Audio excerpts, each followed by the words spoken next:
Hello, first responders. It's Johanna with Holiday Planet with one of our last announcements for our Caribbean Isles cruise. Today I'm going to talk to you about alcohol policy, health, and safety. So let's get started.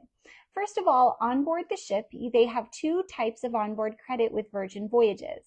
The first one is called Sailor Loot, and that is just general onboard credit. It can be spent anywhere in the ship, at the spa, in the shops, to buy drinks, even at the casino.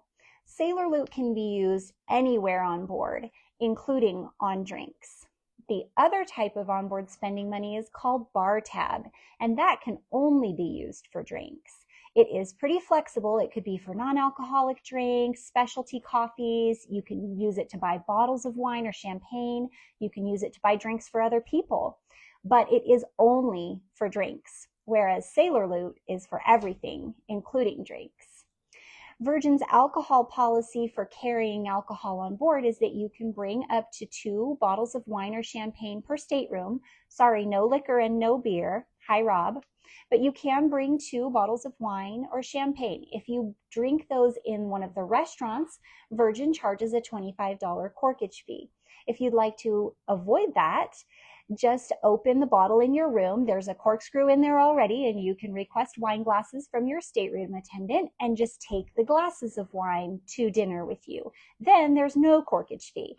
But if they open it in the restaurant and serve it to you there, you'll pay the $25 corkage fee. And yes, you can pay for that with your bar tab.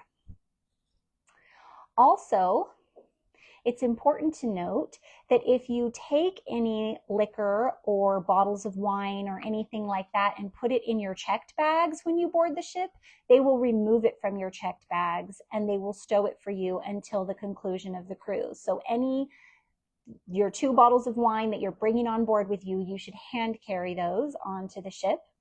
And any liquor or additional wine that you bring on in port, if you want to, for example, purchase some rum maybe in Barbados, which would be fun, you can purchase that and bring it on board the ship and they will store it for you until the end of the cruise. You're only allowed to consume those 2 bottles of wine or champagne per cabin that you hand carry onto the ship on embarkation day. Now, COVID-19 is not such a big concern as it was, but it's important to know that if you were to get COVID, you would be quarantined. So let's do everything that we can to stay safe and healthy. If you believe in vaccines and your doctor advises so, go ahead and get a flu shot or a COVID booster before this cruise, if that's what they're recommending for you. If you feel comfortable flying in a mask, you could definitely wear a mask on your flights, and that may also do a lot to help keep you healthy. I could tell you for myself, I will be rested and with my immune system all revved up. I will be taking airborne and emergency. I'll have zinc with me that I can take at the first sign of cold or flu. Elderberry, they say works just as well as Tamiflu if you feel a flu coming on board the ship. So I will have all of that with me to try to do my very best to ward off germs, because of course I want our group to be able to laugh and do things together and high five and hug without having to worry so much about germs. So let's do all we can even before the cruise to make sure that we're staying healthy. In safety, in San Juan, Puerto Rico is generally safe for tourists, which is good, but there are a couple of safety concerns. Hi, Bob and Shelly. Nice to see you watching today. There is a neighborhood outside of Old San Juan, just off to the side of the walled city there, called La Perla. That is not generally a safe area, and it's not a tourist area, so you probably wouldn't be there anyway, but that is an area to avoid.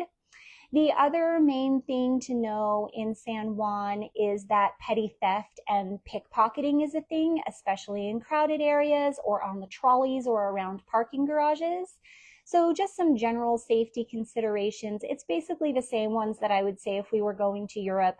You want to wear a crossbody purse instead of a shoulder or handbag that could be snatched. Gentlemen, avoid the wallets that show in your back pockets. Try to keep cell phones put into inner pockets. Avoid getting your cell phone in and out of an outer pocket where it could be lifted. Those types of safety precautions will help make you look like you're not so much of a target. Backpacks are also targets, so if you're in a crowded area or on a trolley with a backpack, just turn it around and put it on your front and cross your arms around it. Always be looking around, aware of your surroundings. In general, if you're being more aware, you won't be as much of a target. They'll just pick an easier mark.